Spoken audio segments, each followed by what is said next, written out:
process play into your whole college search? So I'm guessing most of you are high school seniors. There might be some high school juniors on the call as well. So we'll talk a little bit about how financial aid and the price of college plays into your college researching. Then we'll talk about how and when to apply for financial aid, what you'll see in those financial aid offers when they're returned to you, and then other financial resources that you can explore outside of the financial aid offer that's given to you from various schools.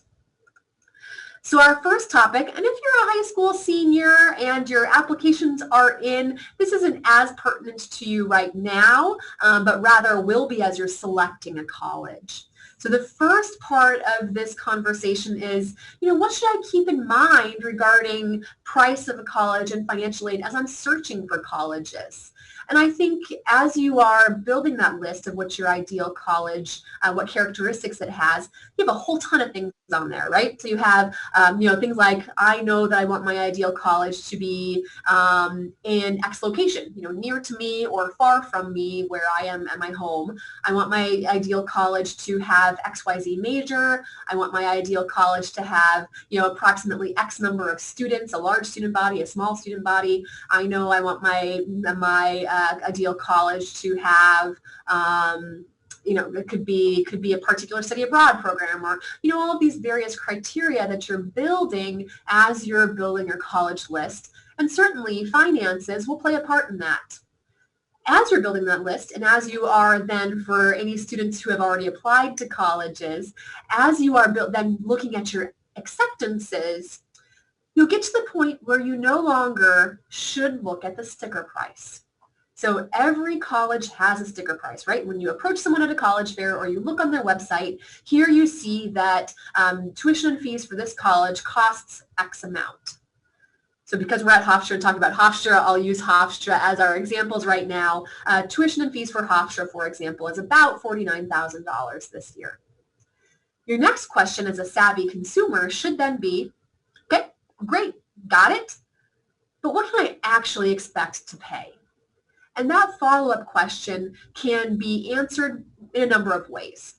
One way to answer that is to ask, what's your average scholarship? What would the average student get as they're applying to your college?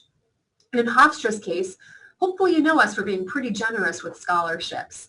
Our average scholarship for our average admitted student is about $26,000. So right there, right off the bat, you can see that the average Hofstra student pays a little bit less than half of tuition and fees.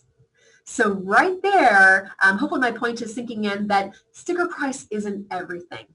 Follow-up questions will give you a good idea of what your particular price would be.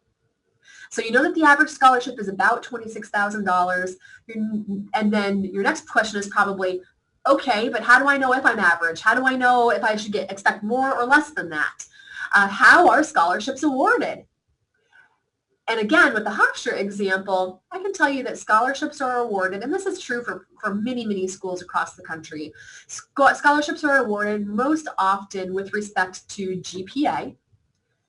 Why GPA? Why is that the primary driver? It's the primary driver because research has shown time and again that your GPA and your college transcript, the makeup of your high school transcript is the most indicative thing to tell a college who you're going to be in college academically. How well are you going to do? Are you going to be a successful student? The number one variable is your high school GPA and the information contained in your transcript. So for many students and many colleges, that is a major factor within their scholarships. At Hofstra, that is the driving force of our scholarships, is again, that day in and day out work that you have done for 3 years to kind of mold and form your academic foundation in high school. Other factors for Hofstra, the strength of your schedule and kind of are you challenging yourself when appropriate and when you're available to do so in your high school. If you've chosen to submit test scores to us, that will also be a factor.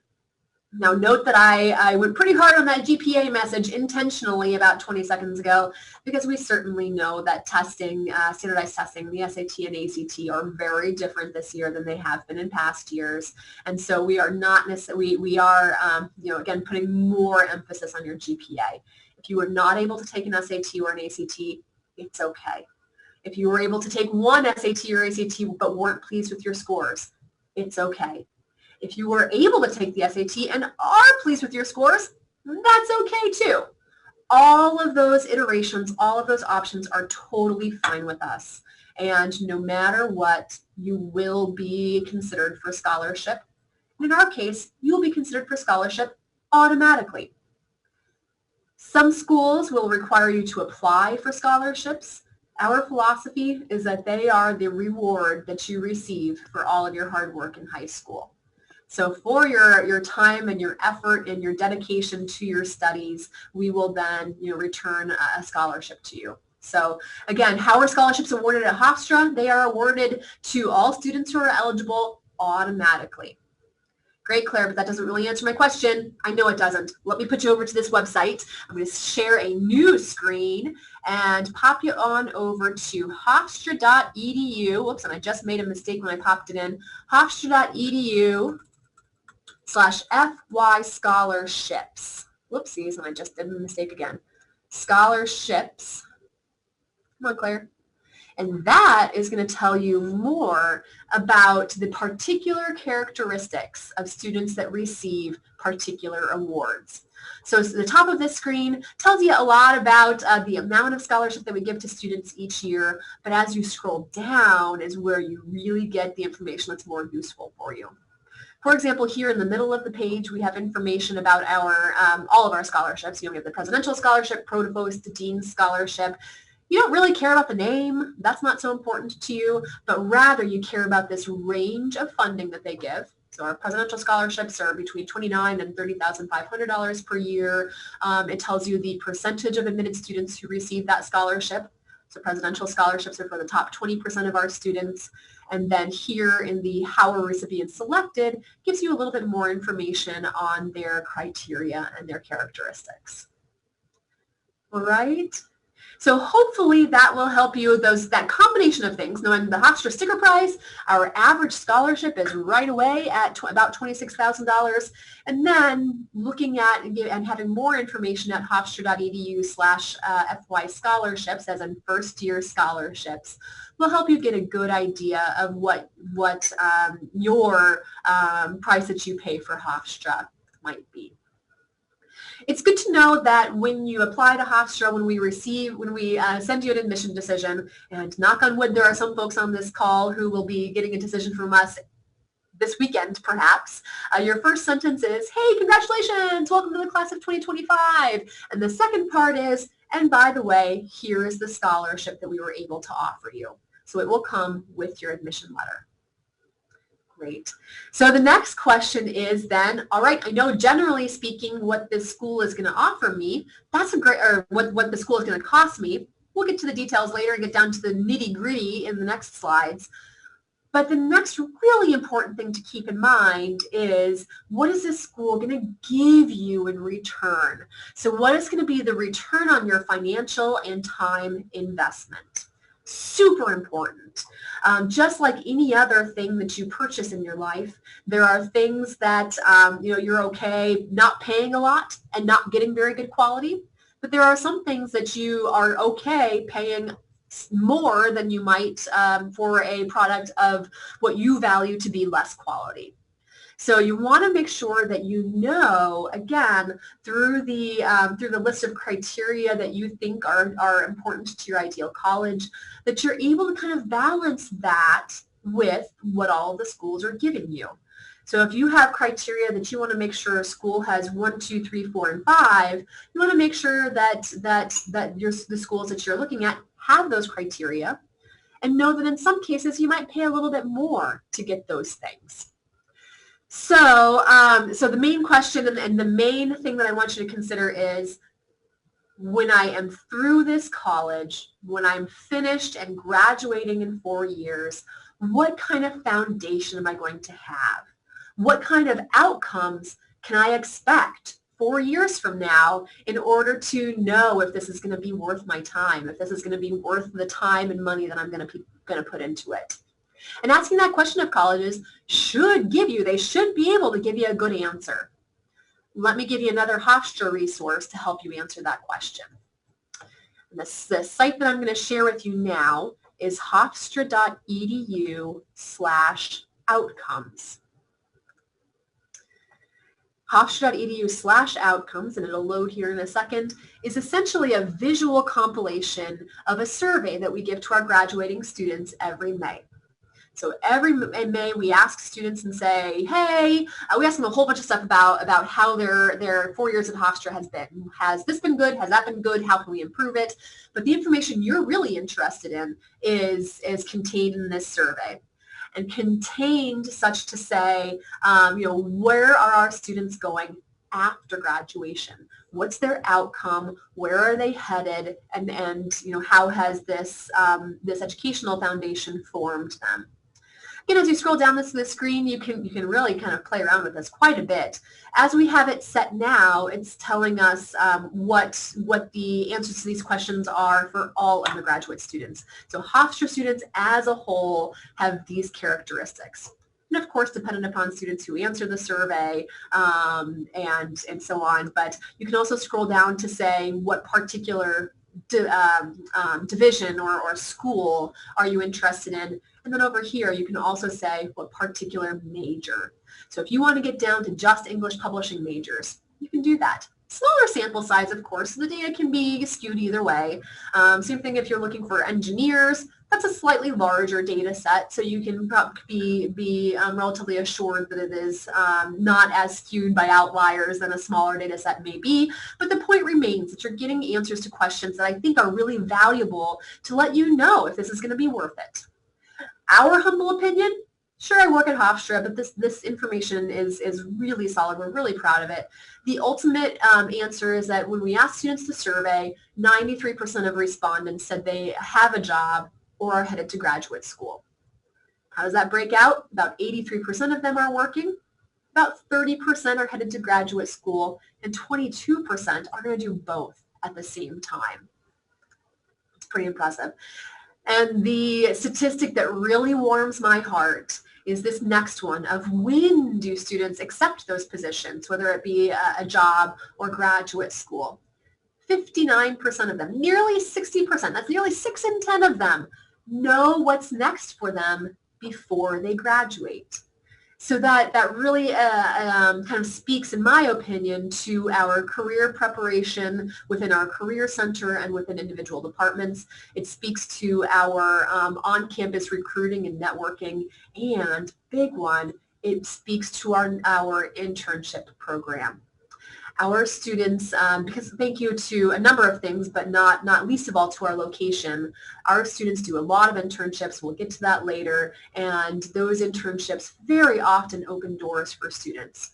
Either they are offered a position from an internship that they complete during their senior year, or the experience on their resume leads them to kind of be at the higher end of the interview and then hiring pool than students who weren't able to intern or did not choose to intern. So that 59% of folks who have a job and know what's coming next before graduation is something that really, again, warms my heart and makes me very confident that our students are starting their early careers on the right foot. As you continue on throughout the time after graduation, more and more students get onto that I have a plan path.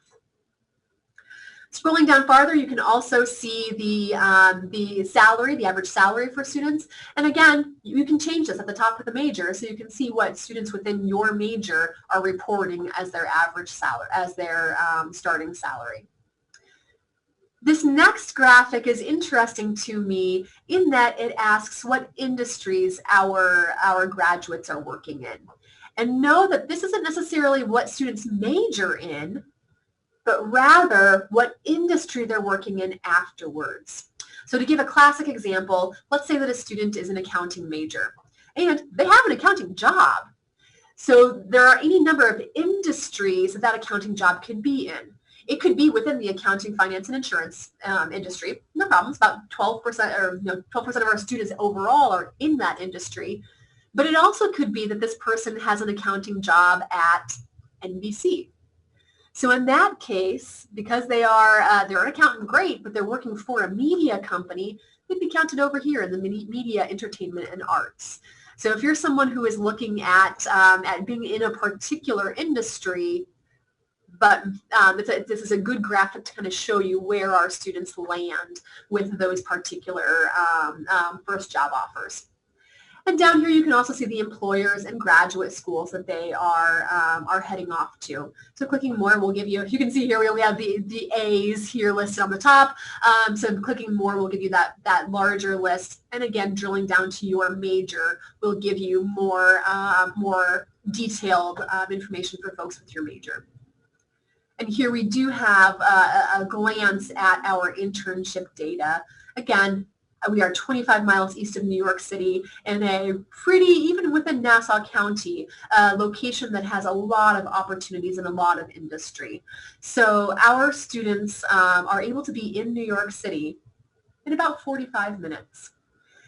This means that we are one of a very few number of schools where students can really do internships not only during the summer. Summer is a very popular time to do internships. Our students certainly do. But students from across the country are competing for those New York City internships throughout the summer. Where we are able to really shine and really get students a lot of experience is during the academic year.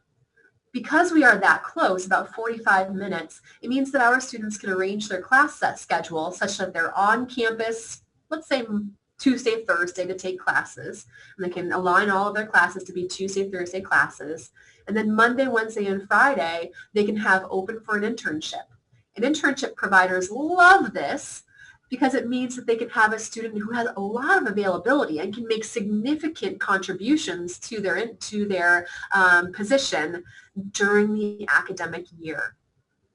So that's one awesome thing. Even if we were another 10, 15, 20 miles farther from New York City, that commute time creeps up such that it's just that much longer that it's hard for a student to go in multiple times a week. With our relatively short commute, it's something that our students are able to fit in and able to open doors for themselves very quickly. No surprise as well that we have a very strong networking group within New York City and especially within internships. We have faculty members who are assigned to help get students internships and help build connections with corporations so that they want to hire our students. And sure enough, we hear from corporations again and again and again, gee, that last Hofstra intern was great. Can you send us some more resumes? So the Hofstra reputation precedes you in very awesome internships, prime and prestigious internships. And again, 77% of our students do at least one internship. If I scroll down a little bit more, you can see that the average student does 2.5 internships. I've known students that have done 5 internships or 6 internships. So it's a really, really unique opportunity, I feel. Thank you to our location and thank you to the networking that we have built up throughout the years and the success of Hofstra students who have gone before you. All right, so that is our return on investment page, and I'm hopeful that that is a takeaway resource for you that can tell you more about specifically what Hofstra is offering in terms of the foundations that you can take with you for years and years and years to come, but the foundations that your 4 years at Hofstra will be for your career. I think that wraps up everything to keep in mind when you're researching colleges. And again, that research oftentimes happens within your junior and senior year, but this is research that continues when you're an admitted student too. You'll continue to look at what each school offers you in terms of the return and keep looking for various other things with regard to how a school ideally fits for you. Let's move on to our next topic, and that is how and when to apply for financial aid. So the how and the when. The how, let's do that first. There are 2 major forms that allow you access to various forms of aid. The first one, and probably the most ubiquitous one, is the FAFSA form, the Free Application for Federal Student Aid. It is the only form that Hofstra requires. So if you filed the FAFSA with Hofstra, you're done. You're good. That's all we need. The FAFSA form is a form that the federal government puts out, and essentially they allow you to, they want to see your tax information so they can get a better idea of what your financial environment is within your household, within your larger household really. So filling out the FAFSA allows them to import your tax data from the IRS. Awesome time-saving, secure time-saving opportunity there. And then after they have that data, they'll put together an algorithm that'll take any number of things into consideration, and then out pops this federal number that's called your EFC, your Estimated Family Contribution. And that number is essentially saying this is the amount that the government thinks that your family can pay for your education for that year. And it can be anything. It can be any number, literally. But that is the number that is then reported to colleges. And what colleges do then is take that number and build financial aid packages off of it. So, so the timeline for the FAFSA, if you are a high school senior, the time is now. Please go ahead and start filling it out. Typically speaking, I say to families that while the student is filling out applications, whoever is the financial person within the family should be filling out the FAFSA at the same time.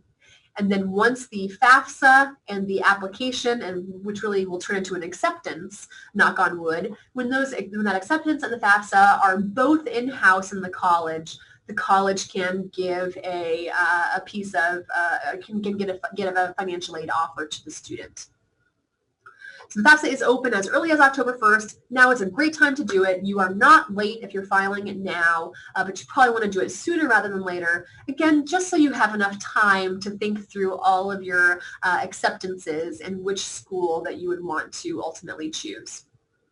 Another form that is also available now that some schools require is called the College Scholarship Service Profile, the CSS profile. The idea is relatively similar, but the CSS profile goes into more detail and more nuance to get a better, more in-depth look at what your financial environment is. Some schools require just one. Again, Hofstra just requires the FAFSA. Some schools require both, but you want to make sure that you know which school is requiring which. Both work, in terms of submission, both work pretty much the same as the common application. So on the common application, you could fill out the common part, right? And then say, please send this to X number of schools, and then list your schools. The FAFSA works very, very similarly. You fill out the FAFSA form itself, and then at the end, you say which schools you want it to send to. So you can put up to 10 schools on that list, and you can just kind of pop them in, and it sends it on over to the schools. So that's an easy way, thank you technology, of getting that information to a number of places. As you're thinking about timelines, the last question that you want to ask to your various schools is if you need to apply for merit-based scholarships. And again, at Hofstra, you do not.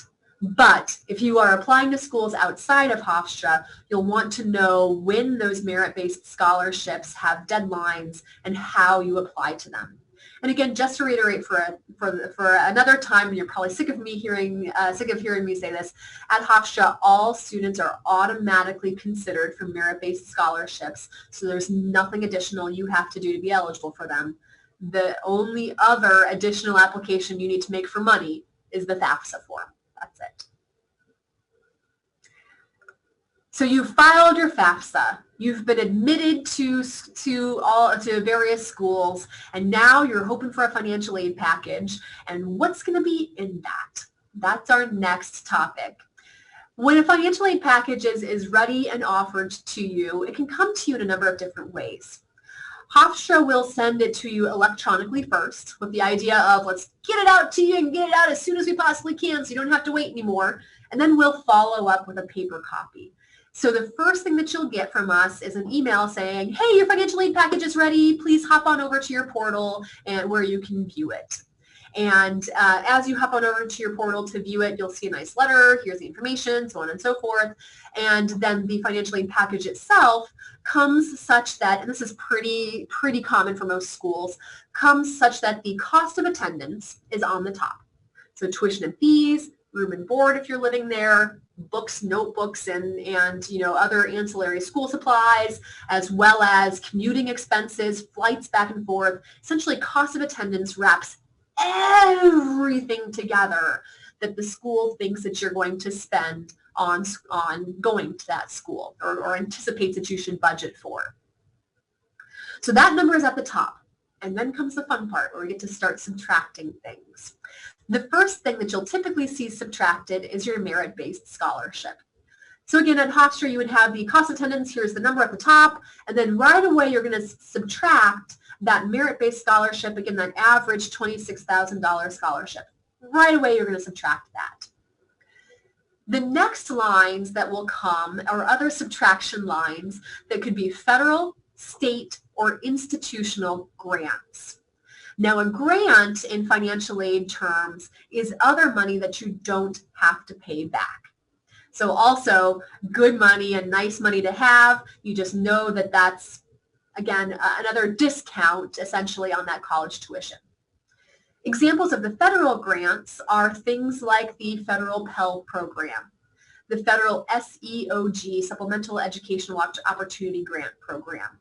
So those grants go to the most neediest students across the country and as defined by the federal government. So they give us guidelines, they give us amounts that we can offer to students, and then you'll see those offerings within your financial aid package. Similarly, many states have their own grant programs. New York State has one as well. It's called the Tuition Assistance Program, or the TAP program. Good to note that you, typically speaking, have to apply for these grants outside of the FAFSA. So in terms of the New York, if you are a New York State resident, I think even after you apply for the FAFSA, there's a little reminder that pops up and says, hey, do you want to go over and apply for TAP as well? Click here and we'll pop you right on over to that link. So they'll make sure that you know how to do it. So you'll apply for TAP. That's another, again, grant that goes to the neediest among us to help them finance their college education. And then the last grant that you may see from various schools are institutional grants. So that means that each college can choose if they have these or not. At Hofstra, what we know is that we have a pool of money that we save aside for students based upon their financial need. So not merit. Merit is, the GPA and test scores if you submitted those. That's the merit-based. That's what comes in your admission letter. This is need-based. So as a result of your FAFSA form. Now, it's good to know that I have many, many, many families who say to us every year, hey, admission counselor, I know I have an older brother who applied, who submitted the FAFSA form and didn't get anything from the federal government.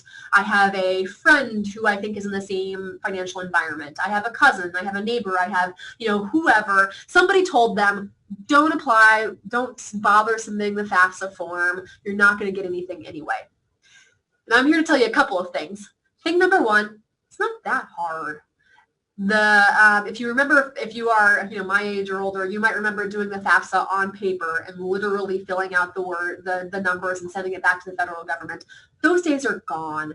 The data retrieval tool that allows you to import your tax data has saved a lot of time and saved a lot of aggravation for families. So if you have heard that it is a pain in the neck and not worth the time, I would humbly submit that it is not that much time and usually goes pretty smoothly. And we also know that, again, we as a private school are able to hold that funding back and use it how we want to. So we tend to use it for students for whom we think Hofstra is going to be a good fit. And oftentimes that's students who may not get additional need from the federal government.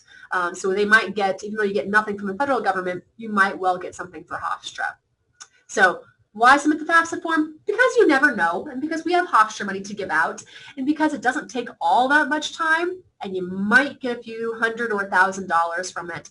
And I know you're not going to say no to that money. So I would certainly do it. That's federal, state, and institutional grants, all of which will be additional subtraction lines as you see your financial aid package. The other options that you'll see on your financial aid package are federal loans.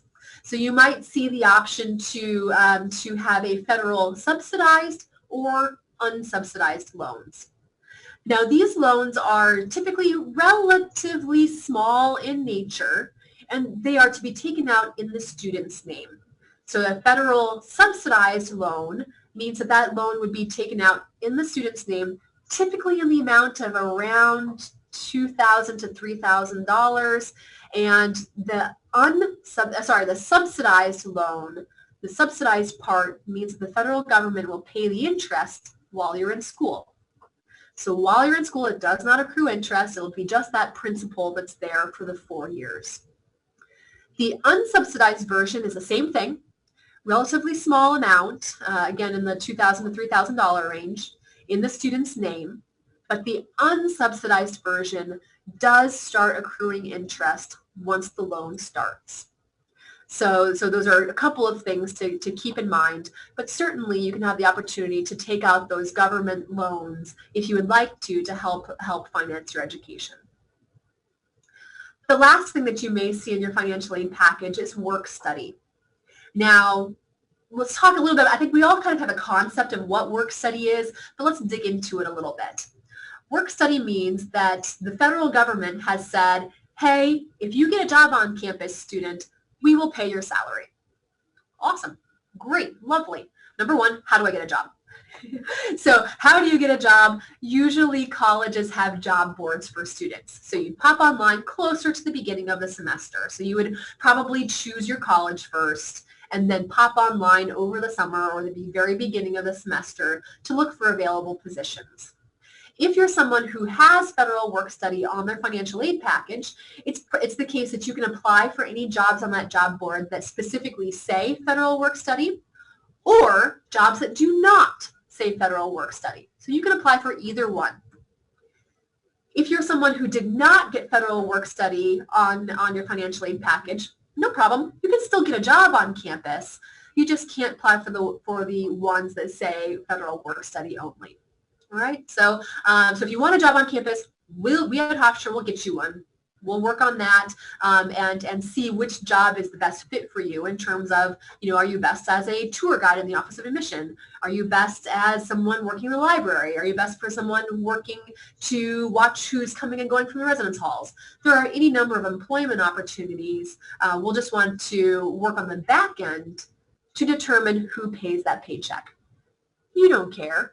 You only care that you're getting a paycheck, and that's why you took the job and the contract that you agreed to as you took that job. If you have work study, you'll still get a check every 2 weeks.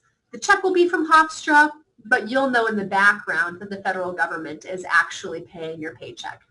If you don't have federal work study, you'll still get a check every 2 weeks from Hofstra, and you'll know that Hofstra is paying your paycheck. All right. Because work study is the case where you earn money throughout the year, it very typically is not something that students will use to pay their tuition. Typically speaking, students will use their work study money for book money or for gas money or for train ticket money or for going to the movies money, something like that. They'll use it more for their spending money throughout the semester, rather than putting it directly towards tuition. Okay, those are the main categories of things that can be offered in a financial aid package. There are, however, and I have learned this, I've been at Hofstra now for, oh my gosh, since 2007, so that makes it about 13 years. I have learned in my career in Hofstra admissions that financial aid is much more creative and a lot less black and white than I thought it was when I started. So here, the topic of this slide is, tell me more about the resources that I have that I might not immediately think about. So we'll get a head start on that creativity so you can start thinking about that flexibility as you hear back from colleges that you've applied to. So other financial aid financial resources, I should say, many schools at this point offer a payment plan. So very similar to if you have a car payment plan or something like that, it means that you can break up the gap, so the amount of money that you still have to pay on tuition, you can break up that money into installment payments. Hofstra's Hofstra's plan is a interest-free payment plan, so it means that the funding isn't accruing interest while it's there. If you say, if you make a plan and know how much money is being paid each month, we'll consider that good, and there's a small setup fee but no interest. So that's a big plus. How families use this, and let's use some easy math here. It's Friday in the middle of the day and it's been a long week, so we'll use some easy math. Let's say that you have $10,000 on your Hofstra bill that you need to pay. You could say, maybe you're in the position to say, you know what, I don't even need a payment plan. I've saved, I've got this taken care of, I can pay all $10,000 on August 1st when it's due. Awesome. More power to you. Great saving. Well done. You might say, you know what? I know that I can't pay all $10,000 at once, but thank you to this payment plan, I do know that I can pay $1,000 for 10 months throughout the year. Awesome. That's great. That works out very well, and that means that you can take care of that balance and not take out any additional loans. You may also say, I don't think I can do $1,000 a month either, but what I know I can do is I can do $200 a month. So what I'm going to do is I'm going to pay $200 a month 10 times. So I know that I will pay $2,000 of that $10,000. Now what am I going to do with the other $8,000? I'm going to take a loan out for those $8,000. But I'm very happy that the payment plan allowed me to make that loan amount smaller. So I know now that I took out the smallest loan that I possibly could at $8,000, knowing that the rest of those payments are comfortable for me, and I know that I can accomplish everything I need to accomplish outside of my college finances as well. So I hope those examples worked. Please let me know in the chat if I can answer any questions after we're finished as we move to the Q&A. But essentially speaking, the payment plan is there for your flexibility. There for your flexibility to split up the payments however it might work best for your family, and oftentimes is used and appreciated by families to limit loans that they take out.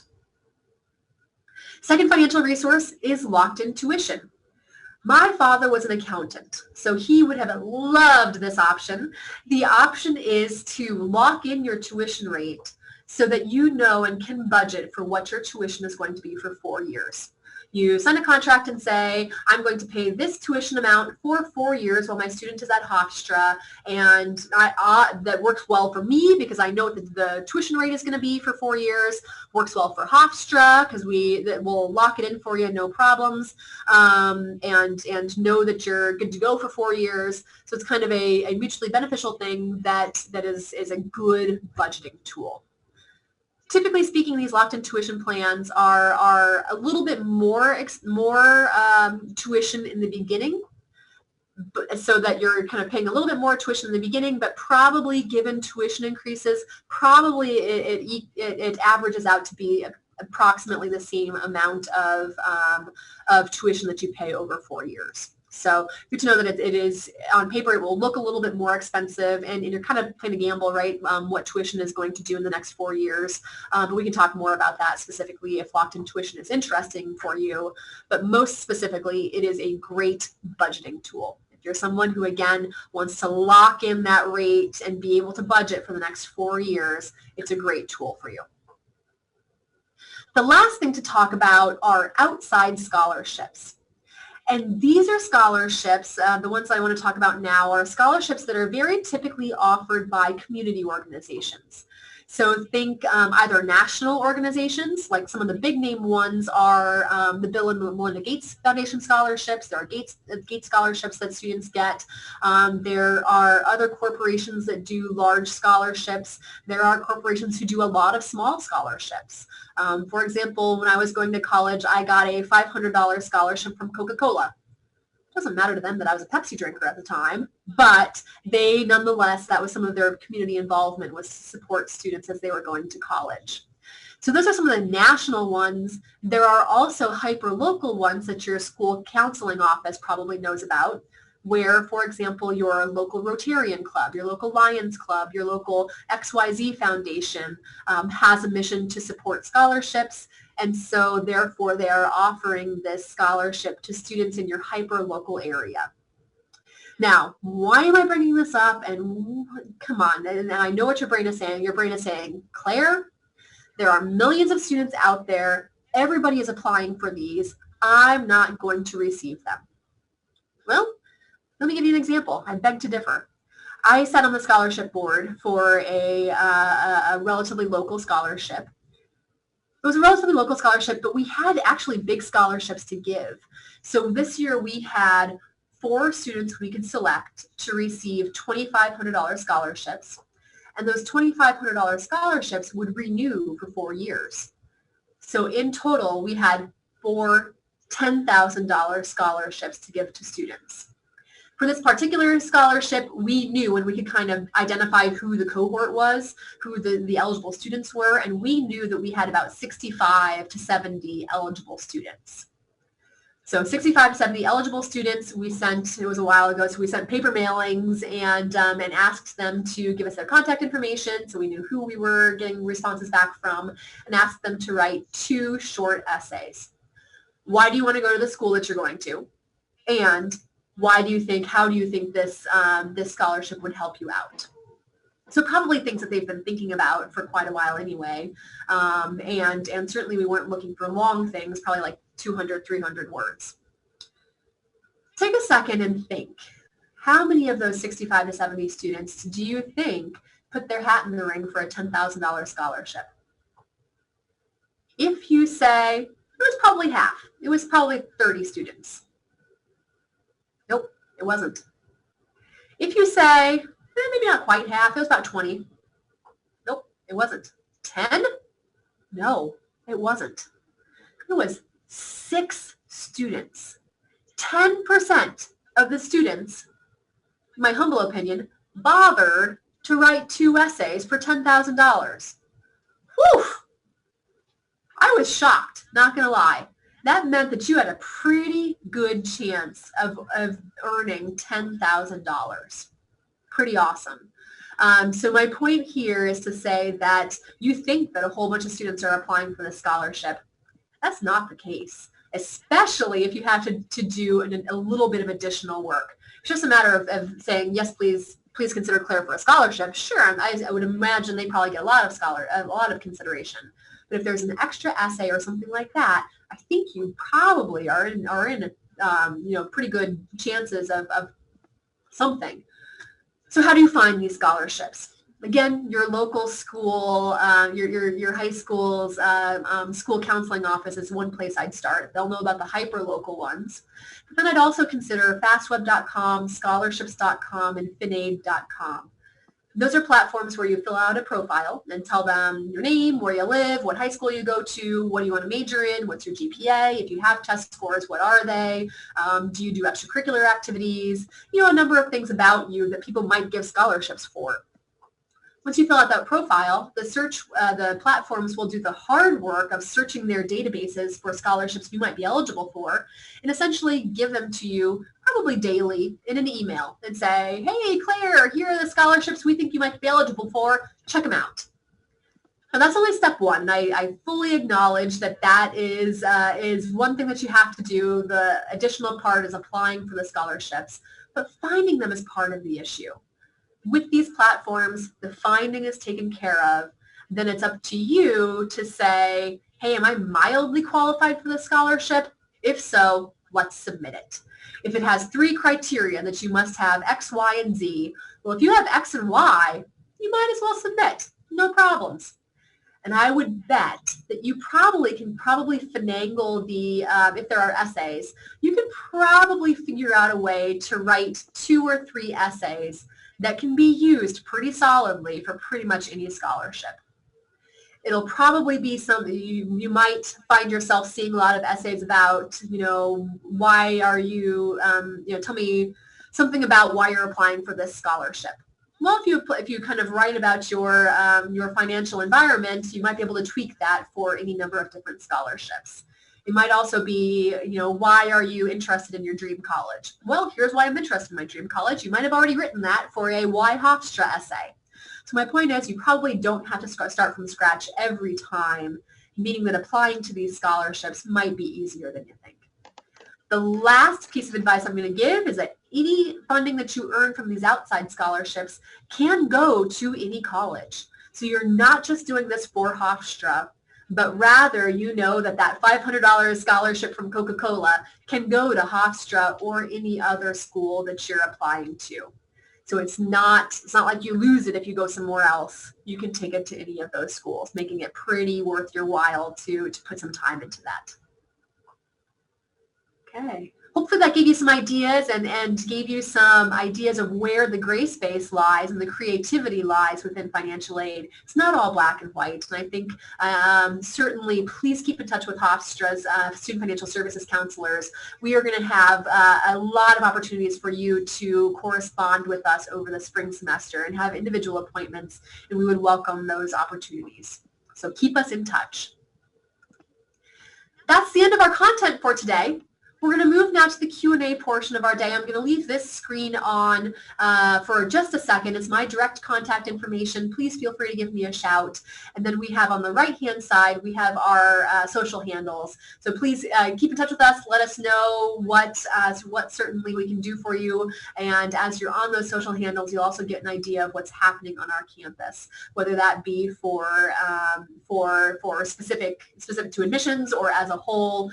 We will keep you in touch. Very good. So I'm going to stop my screen share here and move on over and bring up the Q&A and see if there are any questions that we thought would be best answered live. And it looks like there were a couple here. Okay, so let's see. Somebody has a question that says, any advice for students who do not wish to take out loans at all? I understand that, and I get that. My first piece of advice would be to be very creative with your financing. Again, those payment plans are a great way to limit the loans that you take out, and many students, I'm sure, are some students who find that they can cover their entire gap with those payment plans. The other option, the other suggestion is to look hardcore for outside scholarships and check with your admission counselor to make sure that you are maximizing the university-based scholarships that you've been offered at each of your schools. So it's all about relationships, right? And looking under every opportunity that you possibly can to find additional funding sources. Not going to lie, it is not easy to make your way through college without any loans. There are certainly students who do it, but I think the other thing to consider too is that loans are not, in many cases, the worst thing in the world. Having too many of them, that's a problem, but having some is not the worst thing in the world. So again, Hofstra financial aid counselors can speak more to that, and we'd be happy to speak more to that, to talk specifically about your situation and how we can navigate those options for you. All right, and somebody asked, let's see, somebody asked how many students graduate from Hofstra without debt or debt-free. I don't have that number on hand exactly, but I'm fairly certain that it comes with your, as you are offered a financial aid package, it will come with that financial aid package offer. So those up-to-date statistics will be in the, in our case, it's the PDF first, right? We send the PDF first. There are pieces of information there. There's also federal government, I'm sorry, I'm thinking of the resources in my head. There's also a federal government website, if memory serves, called the College Scorecard or something of that nature that gives that information for every college. It's a little bit, it's not always the most up-to-date, but it can give you an idea. Okay. Somebody asked, I've applied and I'm waiting for my decision. Woohoo! It's on its way if you're an early action 1 person, I swear. Does a financial aid package come with the offer of acceptance? In our case, it does not. So what will come with your offer of acceptance is any scholarship that you receive. And in Hofstra's case, it's good to know that most of the money that you get will be in scholarships. So that $26,000 is going to be, or that's the average, right? That amount of money is going to be the larger of the monies. Any need-based aid that comes after that will come after. If you are expecting a decision from us in the next couple of days on or before December 15th, we will have your financial aid package to you in mid to late January. If you are someone who has applied for a later deadline, know that your Hofstra financial aid package will come to you 2 to 3 weeks after your admission. All right. Let's see. Someone says they are applying to Hofstra with the GED. No problems at all. We'll just need the results of that GED, and that will essentially act as one part of your transcript. We'll also ask for your high school transcript for the couple of years that you were in high school, or as long as you were in high school. And together, we will look very holistically at your application to determine admission. All right, someone asked about the NOAA program. If you could email me about the NOAA program, or actually better yet, email noah@hofstra.edu. That's noah@hofstra.edu for more information there. We can absolutely have a conversation and have a more personalized conversation with you. No problem. Okay, great. So let's see, there's a question, a real fast question. Is there a necessary TOEFL score to enter Hofstra? Yes, the baseline TOEFL score is an 80.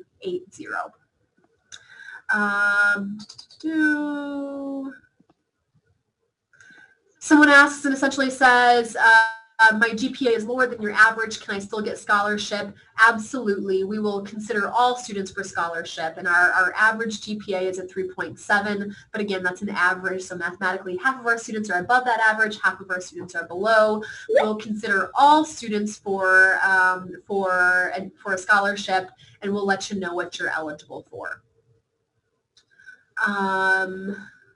Another good question. If I applied to Hofstra already, but I haven't, or to any school, we'll make it broader. If I applied to any school, but I haven't submitted my FAFSA, can I still do that?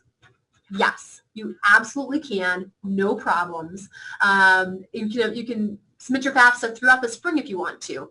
I encourage you to do it earlier rather than later, and that is simply, well, some of the funding does run out, so I'll be very frank in that. Some of the federal grant money does run out. It is first come, first serve, but more than anything, you want to do it so that you have all the pieces together within your decision set to make that decision.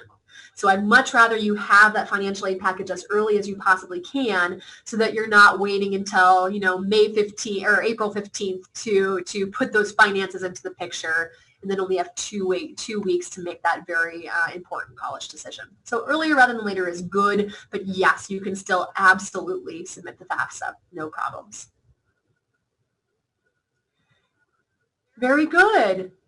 So I think that's that clears up. One more question just came into the Q&A. Let's look here real fast. A couple of questions. Okay. One of the questions is, my daughter just got new SAT scores, and she had originally applied to Hofstra as a test optional student. However, we just got the scores in because welcome 2020. Can we and should we still submit them? The answer is yeah, go for it. Email those scores to your admission counselor. A PDF of the score report will be perfect. You can email those to the admission counselor, or you can also email them to applicationupdate@hofstra.edu, either way, and we'll have them on file. Know that periodically, so it's not an immediate, an immediate update, but periodically, usually starting in mid-January, we'll go through and look and see, hey, is there anyone whose scholarship we need to adjust a little bit, and go ahead and do that and let you know if we're able to get you any additional funding. All right. The name of the game in 2020, and I hope this has come through on our conversation today, the name of the game in 2020 is keep in touch with us. We know it is such a weird year. It's a weird year for everyone in every facet of their life. Our admission counselors and financial aid counselors, student financial services counselors, want nothing more than to have a conversation. So please keep us in touch. If there's anything we can do for you, large or small, chances are we've heard it already. So please don't feel like it's too small of a question or too big of a question. we are so pleased to hear from you and be able to help and be able to give our best guidance, be able to solve a problem, be able to give an answer. Just keep us in touch and we'll guide you. And our goal is always to do the best thing for the students.